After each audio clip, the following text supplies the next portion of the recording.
बोले रामायण मैया की जय। सजल नयन तन पुलकिन जे इष्ट देवी पहचान।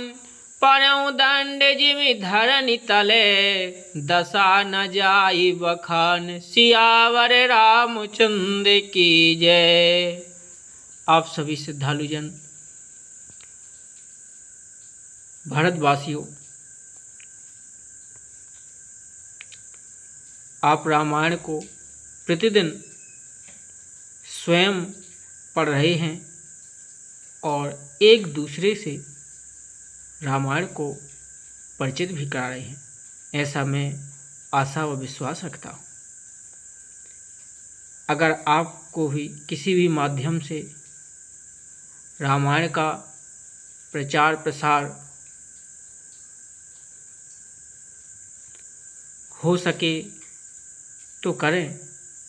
अगर आपने एक ही व्यक्ति को रामायण के प्रति अग्रसर कर दिया तो आपने राष्ट्रहित और अपनी सनातन संस्कृति के प्रति एक महान नागरिक और संस्कृति के प्रचार और राष्ट्रहित के प्रचार और प्रसारक होंगे। धन्यवाद। जय श्री राम। अपने इष्ट देव को पहचान कर उसने उसके नेत्रों में जल भराया और शरीर पुलकित हो गया। वह दंड की भांति पृथ्वी पर गिर पड़ा। उसकी प्रेम बहल दशा का वर्णन नहीं किया जा सकता। राम सा प्रेम पुलकी और लावा, परम रंग के जनु पारस पावा। मनहु प्रेम परमारथ दो, मिलत धरे तन कह सब को। श्री रामचंद्र जी ने प्रेम पूर्वक पुलकित होकर उसको हृदय से लगा लिया। उसे इतना आनंद हुआ कि मानो कोई महादरिद्री मनुष्य पारस पा गया हो। सब कोई देखने वाले कहने लगे कि मानो प्रेम और परमार्थ परम तत्व दोनों शरीर धारण करके मिल रहे हैं। बाहोरी लखन पायन सोही लागा, लीन उठाए उमंगी अनुरागा। पुनसिय चरण धूर धर सीसा, जननी जान शिशु दीन असीसा। फिर वह लक्ष्मण जी के चरणों लगा। उन्होंने प्रेम से उमंग कर उसको उठा लिया। फिर उसने सीता जी की चरण धूलि को अपने सिर धारण किया। माता सीता जी ने भी उसको अपना छोटा बच्चा जानकर आशीर्वाद दिया। कीन निषाद दंडवत तेहि, मिलहु मुदित लखि राम शनेहि। पियत नयन पुट रूप पियोषा, मुदित सुअवसन पाय जिमि भूखा। फिर निषाद राज ने उसको दंडवत की। श्री रामचंद्र जी का प्रेमी जानकर वह उस निषाद से आनंदित तो होकर मिला। वह तपस्वी अपने नित्य रूपी दोनों से श्री रामचंद्र जी की सौंदर्य सुधा का पान करने लगा और ऐसा आनंदित हुआ जैसे कोई भूखा आदमी सुंदर भोजन पाकर आनंदित होता है।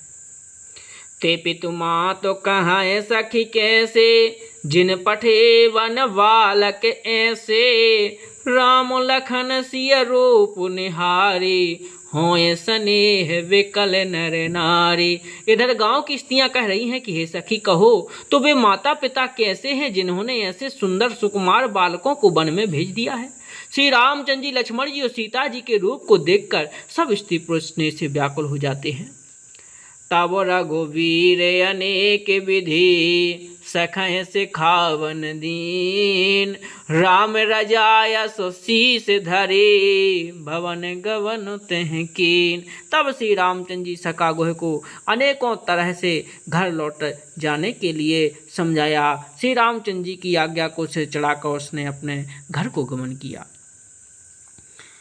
पुनसिय राम लखन कर जोरी, जमुनहि कीन प्रणाम बहोरी। चले शशि मुदित दो भाई, रवि तनुजा कई करत बढ़ाई। फिर सीता जी, श्री रामचंद्र जी और लक्ष्मण जी ने हाथ जोड़कर यमुना जी को प्रणाम किया और शूर कन्या यमुना जी की बड़ाई करते हुए सीता जी सहित दोनों भाई प्रसन्नता पूर्वक आगे चले। पथ के अनेक मिलहि मग जाता, कहीं सा प्रेम देखे दो भ्राता। राज लखन सब अंग तुम्हारे, देखी सोची अति हृदय हमारे। रास्ते में जाते हुए उन्होंने अनेकों यात्री मिलते हैं। वे दोनों भाइयों को देखकर उनसे प्रेम पूर्वक कहते हैं कि तुम्हारे सब अंगों में राज चिन्ह देखकर हमारे हृदय में बड़ा सोच होता है। मार्ग चला हूँ पाया दे ही पाए, ज्योतिष झूठ हमारे भाए। अगम पंथ गिरि कानन भारे, तही महनाथ नारी सुकुमारे। ऐसे राज चिन्हों के होते हुए भी तुम लोग रास्ते में पैदल ही चल रहे हो। इससे हमारी समझ में आता है कि ज्योतिषी साथ झूठा ही है। हमारी जंगल और बड़े बड़े पहाड़ों का दुर्गम रास्ता है जिस पर तुम्हारे साथ सुकुमारी स्थित है। कह के हरि बन जाए न जोई, हम संग चलहि जो आया सो होई। जाब जहाँ लगी तह पहुँचाई, फिर वो बहोर तुम्हें सिरोनाई। हाथी और सिंह से बड़ा यह भयानक वन देखा तक नहीं जाता। यदि आज्ञा हो तो हम साथ चलें। आप जहाँ तक जाएंगे वहाँ तक पहुँचाकर फिर आपको प्रणाम करके हम लौट आवेंगे।